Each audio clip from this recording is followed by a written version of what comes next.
আপনারা কি করতেছেন উপদেষ্টা স্যাররা? আপনাদের কাজটা কি?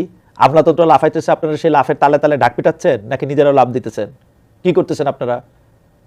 মানে আপনারা একটা প্রশাসনে সিইও হয়ে বসে রয়েছেন, আপনাদের আন্ডারে আমলা আছে, উপ আমলা আছে, সহকারী আমলা আছে, এখন যা করতেছে আমলারাই করতেছে, আপনারা কিছু করতে পারতেছে না, কারণ ওরা হাসিনার রাইখা যাওয়া আমলা।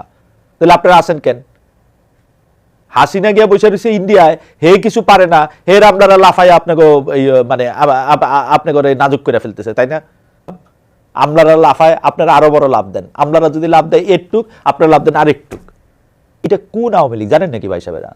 মানে কে আওয়ামী লীগের এই এই এই হরতালের পত্র সাইন করছে? কে?